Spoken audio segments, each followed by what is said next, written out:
Perception is always a very subjective thing. As a consultant, I have to put numbers to it. I have to put some structure around it. So the whole point that I have in this very short presentation is essentially to see what do we mean by perception, how exactly we can quantify, are we somewhere slipping, where exactly are we slipping, and what needs to be done.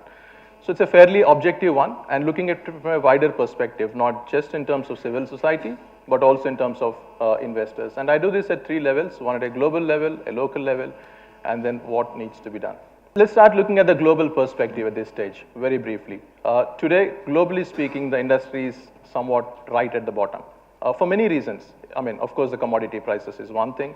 If you take the market cap, the top two lines are essentially entire industry, that's both the Dow Jones and the FTSE. What you see below is the mining index, and that's well below any time in the recent past, as you can see there. It's almost a quarter down from the whole of 2013. At the same time, the industry's leverage has gone up. So the industry has become far more indebted than any time it was. There's a huge amount of impairment, essentially write-offs, almost to the order of $60 billion of write-offs during the year. And on top of it, governments are looking at getting a greater share of the pie. So all said and done, it's something which the industry sees with great amount of trepidation. Let's look further how each company looks at it overall. If you take in terms of profitability, and we do this survey every year, and the one this has come out for 2013 just a couple of weeks back.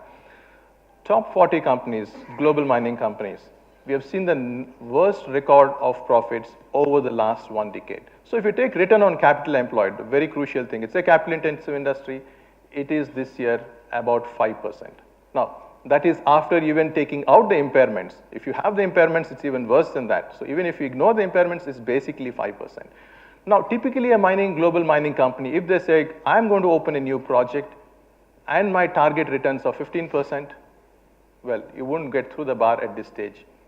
What we have seen during the year is a decline in exploration spend by almost 30%. No doubt, the entire investor community, that's a key thing I wish to address in this presentation. How do investors perceive the industry? Of course, there's a civil society as well. The confidence is really at the low. Let's look locally. So locally, the picture is obviously different, and there is a different level of granularity.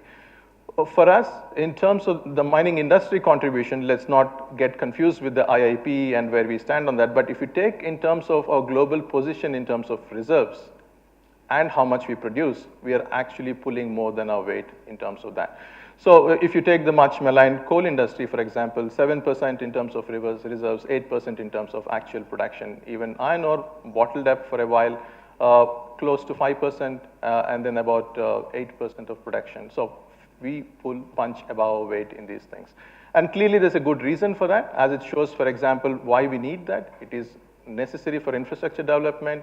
There is a lot of cost pressure, so affordable growth needs to come from mineral production. So there's no doubt why we are looking particularly at investors' perception for mining industry in India. That's a very big point for us.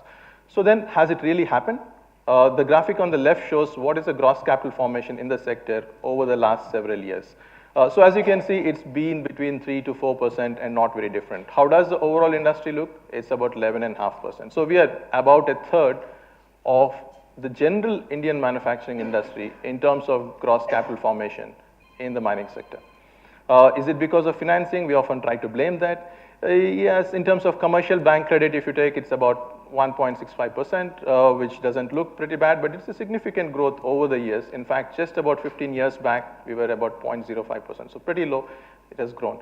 What is more comforting is actually the end-use sectors have got very significant commercial bank finance. In fact, we've already touched sector limits on energy and metals assets. So it's not something we need to worry about. FDI, already talked about. Yes, this remains a key issue because we need to get overseas capital given the limitations in the domestic market. As I said, we've already hit sector limits on several of those things. Where we are today, barely about 0.5% in terms of FDI. But if you include end-use sectors, for example, metals, it's a reasonable 4%. The number of issues, of course, the policy limitations, restrictions on end use, value addition, and so on and so forth are project development challenges. We need not belabor on that, we're familiar. But the one thing I will address is the last point, which is on the perception. So how do we define perception? There are a few things. So the number of studies, and let me read out at least the numbers so that it's clear. The number of studies which say that, okay, let's interview investors, let's interview the global community, see how they perceive various mining destinations.